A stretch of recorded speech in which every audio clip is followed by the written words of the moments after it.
Hey everybody, it's Mike. So I want to talk to you today about the most toxic, unhealthy, and in fact dangerous aspect to the toxic relationship dynamic if you are dating a cluster B personality, specifically somebody who has toxic borderline personality disorder. That's the best classification I can use, because obviously somebody who's undiagnosed and untreated, if they have a serious case of borderline personality disorder, that's obviously going to be a toxic situation. But even if somebody is aware and has been diagnosed and is in therapy, that in and of itself doesn't guarantee anything. And so let me once again be very clear. I think for those of us who are trying to recover from having been in one of these very toxic relationships, it's extremely important to understand what you're dealing with. Because if this actually will create the dangerous scenario. And it is inherent in the deceptive nature and the deceptive, illusory nature of the dynamic to begin with. Borderline personality disorder is very serious. So, if you don't understand that this is a very serious disorder, call it a mental disorder, mental disease, I don't care if you call it a trauma response, because it is a trauma response, without a doubt. It is a trauma response. Call it a mental disorder, a mental disease, a mental illness. That helps you understand what you're dealing with. And the illusory nature of it is that it's hard in the beginning to see that. And even when you're in it, especially when you're in it, it's very hard to see what's going on, because there's always this promise that it's going to get better. And there's always this promise that the borderline will understand, because when they hoover you back, or when they're, not in their, in their flight mode, when their fear instinct isn't triggered, they can interact with you in a very reasonable, rational, even loving manner. And so it becomes really confusing. And as I've said before, for me, there's a difference between, somebody who's a pure borderline and somebody who's NPD. NPD, for me, I can see that coming, because the narcissist is actually planning to harm you. The narcissist is consciously choosing to use you from the very beginning and chew you up and spit you out. The borderline, maybe they will have that, and maybe they go through phases where they do choose to use you and toss you aside, especially if they have comorbid NPD with BPD. But the straight borderline, when they're not triggered, their honest desire is to connect. And if they're telling you that they love you, they may very well mean it. They may very well mean it when they make promises about how they're going to be, what they're going to do, because they really want it to work. They really do want to connect with you. But because it is a mental disorder, once the true intimacy kicks in, then that flips the switch.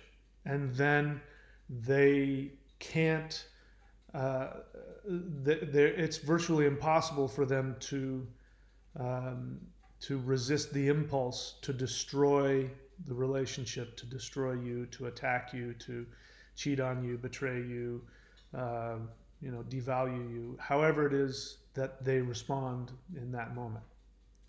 So what is the most toxic aspect? The most toxic aspect is that once you're in it, which doesn't take long, but once you're in the dynamic where you have locked into the role of the caretaker, and let me be clear, you are the caretaker even when they're love bombing you. They love bomb you because, see, the oven agrees. The love bombing happens because They are wanting to guarantee your love and devotion. There's nothing wrong with it. There's absolutely nothing wrong with it. Bear in mind, again, they are emotionally and psychologically arrested at the age of anywhere between 0 and 2 years of age. So little kids do that. Little tiny kids do that. They give gifts, they show love honestly and sincerely, and in order to create a bond with you. But again, think of a little kid. Imagine a little 1-year-old, maybe 2-year-old, waddling up to you, assuming they can walk at that point. I know I've never had kids, so I don't know. When do they start walking? At age 10? So a little 2-year-old comes waddling up to you and says, I love you, and gives you a hug. Your response is going to be, oh, it's going to make you want to take care of them. It's going to stimulate the parental desire to take care of and nurture them, and you will feel a responsibility towards them. When you're with a borderline and they love bomb you, it is going to create that within you, unless you're a narcissist. And of course, you know, if they've chosen you, it's because they're not looking for a narcissist at that moment.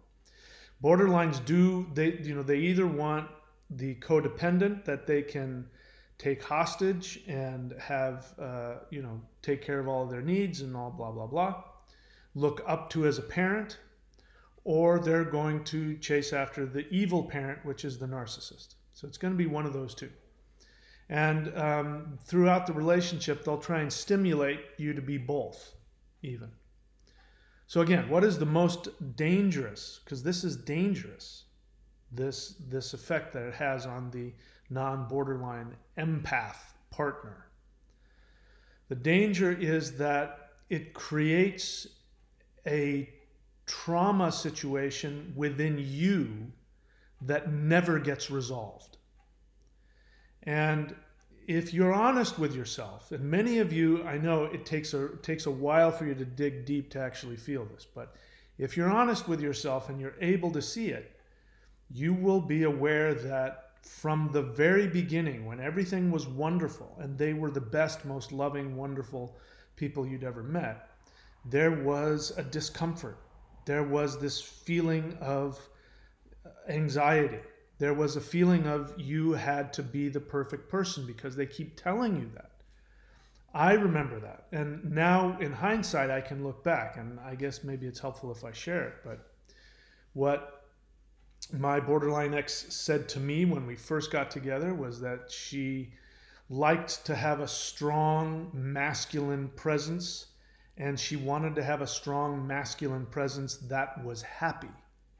And so she said, I love to do things for my man. I love to give him massages, cook him food, give him foot massages, compliment him, do whatever it is that makes him happy, so that then his happiness, I'll be able to feel his happiness in the room, and I'll be able to sit within that, and that will make me feel good. Now, looking back on it now, that is horrifically codependent. To, be dependent on somebody else's mood state for you to feel comfortable. That is, you can't get more codependent than that. So in case you're wondering, yes, borderlines are also extremely codependent. Codependence is not just the non-borderline. Borderlines themselves are codependent. It takes two. So you're the non-borderline, the caretaker, you are also codependent, but the borderline is codependent. They are depending on your mood state for their comfort because they can't generate their own mood state. I was talking with my therapist, was it today? And, this has been his refrain lately, is that, listen, we're responsible for our own mood states. We can't ever depend on somebody else to create or be responsible for our own mood states. We need to generate that within ourselves.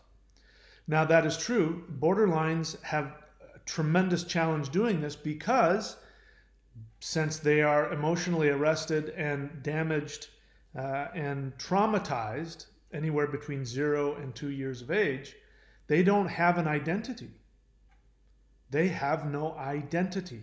You have to have an identity to be able to dig deep and create your own mood state, have responsibility for your own moods. Codependents, even though they're not borderlines, Who knows when the damage and however it happened to them, but they have damaged identities as well, which is why, on my channel, in the beginning, borderlines got very upset. Codependents got very upset when I would say that, which I still say, if you've been in a romantic relationship with somebody who has serious borderline personality disorder for more than 48 hours, you are by definition a codependent, because you have taken on the role as the caretaker. Even in the beginning, when you're the hero, maybe you don't see yourself. I didn't see myself as the caretaker. But in the beginning, I was like, oh my gosh, I'm the one for her. And that felt so good because that's what I wanted. I wanted to find my one as well. So I was trying to recreate the relationship I had with my fiance who passed away. And she was the one.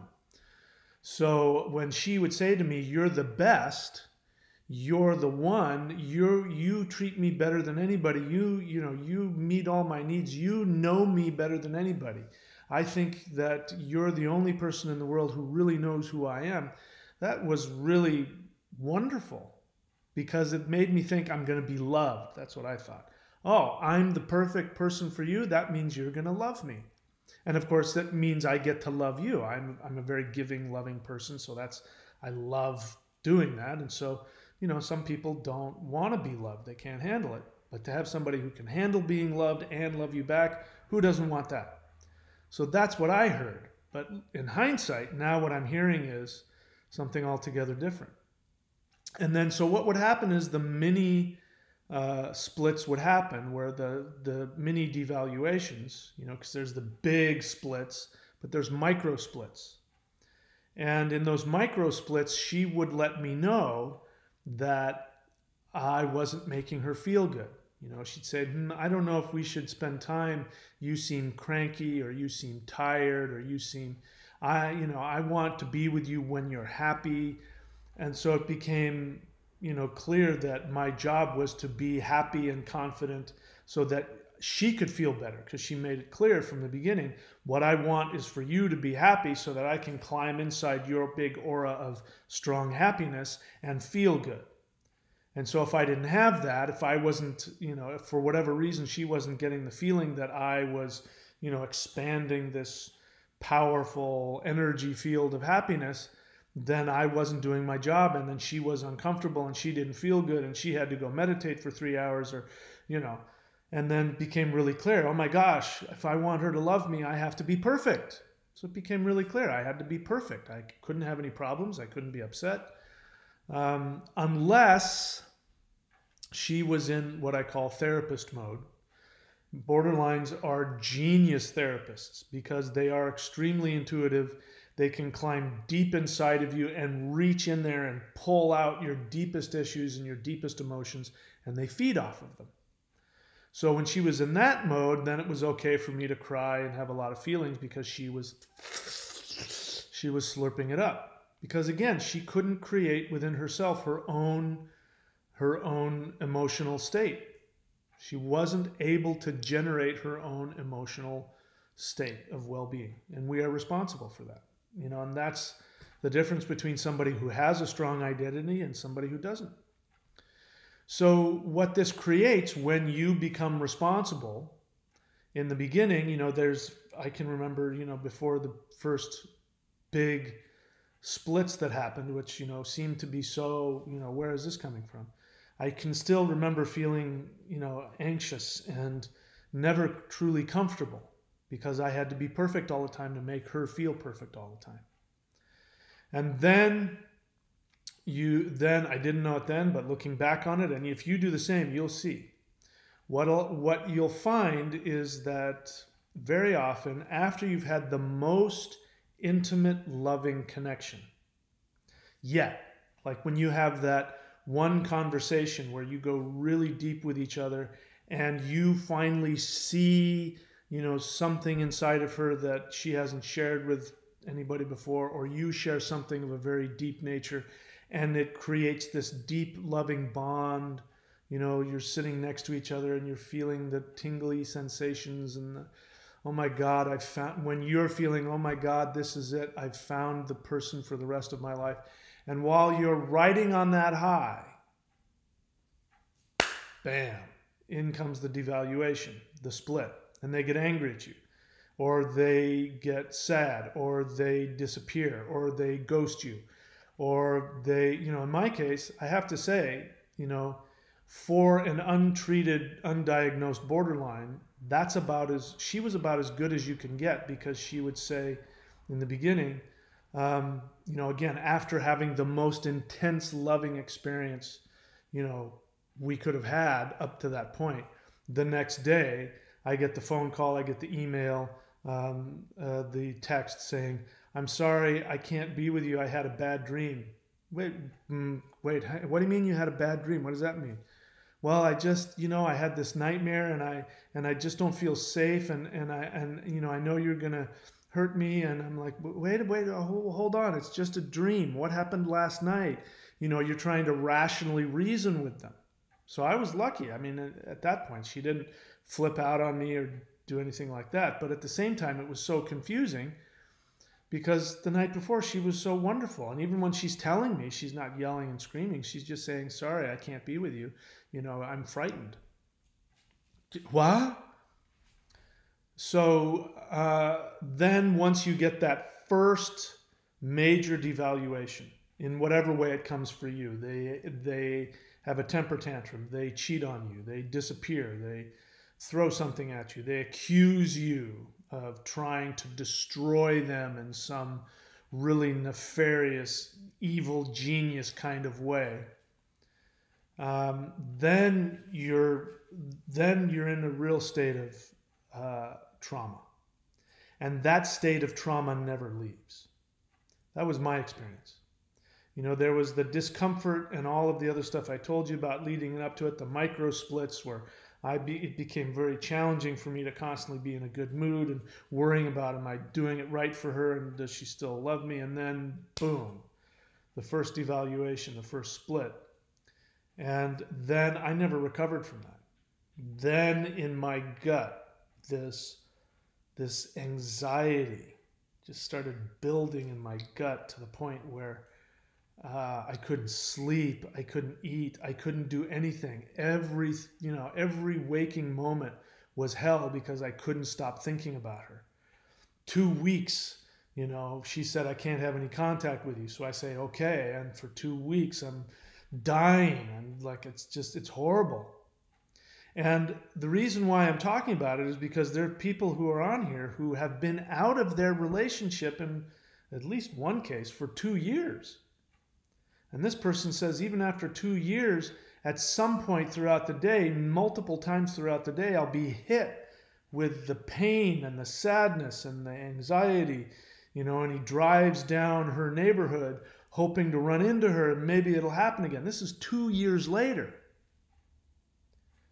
So that is what's so dangerous about it. Now, I can tell you from my perspective, when I was finally out of that relationship, or at least when she had broken it off with me and wanted to go no contact, I then decided, I can't do this anymore. And I then did what I had to do on my end and blocked the phone and blocked the Facebook and blocked the email and everything else I could think of. I did everything in my power to go completely no contact. But then I was just so destroyed, so horrifically destroyed. I was explaining this to some people today, and I was talking about this channel, and I had started this channel, and they were talking about it in the same vein of just your typical toxic, dysfunctional relationship. And I said, no, this is a whole different level of hell. The kind of dysfunction and the kind of toxicity that you're infected with when you're attached in this kind of relationship. There's, cluster B personality disorder relationships are just incredibly toxic. And this is what's most toxic. It's not like your average dysfunctional relationship where you break up and maybe there's some problems and maybe you talk it over with some friends, or maybe you go to counseling or whatever, and it slowly gets better. that disease stays within you, that infection of devaluation. It is such a deep, horrific devaluation that you experience, the insecurity. It does not go away. And so what ends up happening is you end up in this trauma state. And trauma states are not supposed to be, without ending. They're supposed to be temporary. You're in a war zone. You may have a trauma, but once the war zone is over, you're supposed to heal. I mean, people get PTSD. And somebody said that borderline personality disorder is nothing more than complex post-traumatic stress disorder, which is true. That doesn't mean it's not a mental illness or a mental disorder. It still is. Why is that? Because it doesn't heal on its own. So if you are the partner of borderline, you end up getting infected with a trauma that won't go away. And when you're in that constant state of trauma, you can never heal. You can never get objectivity. You can never get your sense of self. You can never get back to ground zero. You can never get back on your feet. So if you've had this experience, and I know, there are some people that have this, they've had other kinds of trauma, from childhood issues. They might not be borderline, but they still have this one thing that happens. And I can remember this happening. I can remember this happening in the relationship and after it was over. And that was, you're sleeping in the middle of the night and you jolt awake. And you try and fall asleep, and as you fall asleep, you jolt awake. And you can't. And, I had, one of my other spiritual counseling clients who, whatever had happened to him as a kid, he couldn't fall asleep. So he was constantly complaining of not getting enough sleep. And when I talked to him about it, I would say, what happens? And he says, well, what happens is I start to fall asleep and I jolt awake. And he says that, it's terrifying and my body jolts awake. And so I've tried all these different things. And I said, did you go through some, what happened to you as a kid? And the more I heard, the more I understood. That's what's going on.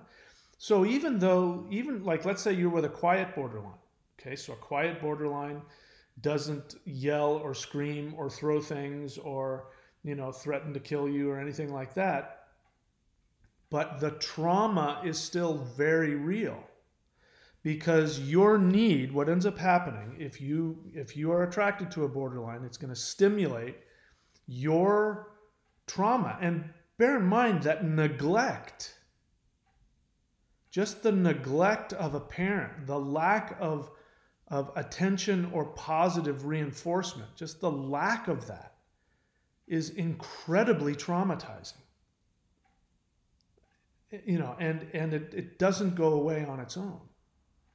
And so what the borderline, their mental disorder does, what the mental disorder is genius at doing, is that it reduces you to a state of consciously feeling what they experience 24/7 on an unconscious level. You think they're fine. How many of you are in this situation where your borderline ex left you and is with somebody else now? And you're wondering, well, what is it that he's doing that I didn't do? And is she happy with him? And why wasn't she happy with me? And right? You are now in the state that they're constantly in on an unconscious level, which is why they split on you, because deep down inside, in their deepest, what should be their identity, their deepest experience is one of, you don't exist. You don't deserve to live. And so they, like we all do this, they seek to, on an unconscious level, they're not consciously trying to do this. Consciously, they're trying to be loved and meet their needs or escape their feelings, all the same things. But on an unconscious level, what they're seeking to do is have you feel consciously what they are always dealing with. So imagine the worst pain, the worst paranoia, the worst trauma, the worst self-doubt, devaluation, feelings of being unlovable. you know, for me, I felt like a feral dog afterwards. I just felt so unlovable. Imagine, you know, or remember those, if there was one time you can remember that was absolutely horrific. Well, now you have an inkling of what they deal with on an unconscious level all the time. And so that is incredibly toxic. And as I said, it won't go away on its own. And so those of you who say, well, we'll just give it time, and some people say, you know, I hope I can, you know, feel better, you know, in time. Maybe it'll happen. My experience, not just my own experience, but my experience with others, is that it doesn't go away on its own. In fact, it might even continue to get worse. Next thing you know, you're with a narcissist, or you're with, you know, another borderline. You know, this is why it keeps recurring, because it doesn't go away. If you're months, years later, and you're still feeling the pain when you think about them, or you're driving your car and that pain comes up, you know what I mean? It's like it's the same kind of trauma, literally, of what happens when somebody dies. You know that feeling? A family member dies, or a loved one dies. You know, there's a period of time where you're in a state of shock and a state of trauma. And I know, because I experienced it. I experienced it when my father died. I experienced it when my fiance died. And you're going through the day, you think you're fine, and then it just comes up out of nowhere, and just, they're dead, they're gone. It doesn't make sense. The body, the brain can't process it. It's traumatizing. So you're in a relationship that is creating that trauma. And the love bombing, I mean, it's genius, because it lifts you up and gives you the sense of being loved. All it really does is it gives you the hope, because you never really feel true love. And if you've never felt true love before, and if you think the borderline is giving you true love, I can tell you from personal experience, it's not the real thing. It's not that they're not sincere about it. I'm just saying it's a superficial kind of love. It's like cotton candy. Tastes really good, melts in your mouth, and then there's nothing there, and it rots your teeth out. That kind of love, all it does is it gives the promise. It makes you drop your guard long enough to go, it's going to be okay this time. It's going to be okay. I'm going to be loved. I'm finally going to be loved. And now, yes, I love you. I love you. I love you. I hate you. And then you're traumatized. So you keep re-traumatizing. It's a wound, right? So your wound, they scratch open a wound, and then they love bomb you, and the wound tries to heal, and as it's starting to heal, they scratch it open again. Re-traumatizing. So talk about complex post-traumatic stress disorder, because that is what you're going through. If you've been in a relationship with a toxic borderline, and you know, whether it's right afterwards, or you're still in it, or it's 2 years later, if you haven't healed, you are dealing with post-traumatic stress disorder. And it doesn't go away on its own. So what do we do to fix that? First thing I want you to do is to go up here to where it says click join. I want you to click join. You know, you can subscribe to this channel. You can also join. When you join this channel, this YouTube channel, you'll have 3 levels that you can subscribe at. The first one is called the empath level. And that one, you know, you can just know that you're supporting this channel and supporting this work. The second one is the one I really want to talk about, and that's the super empath level. At the super empath level, you will have access to members-only videos, and I've already uploaded it. So I've already uploaded phase 1 of, I don't know exactly what I'm calling it, but it is the healing from borderline personality disorder relationship, whatever word you want to use. I don't remember exactly what I call it, but I'm going to have 3 phases, and I'll have more as time goes on, but for right now, 3 phases. And in this first phase, I'm going to take you step by step through what you need to know about the dynamic, what you need to know about BPD from an experiential level.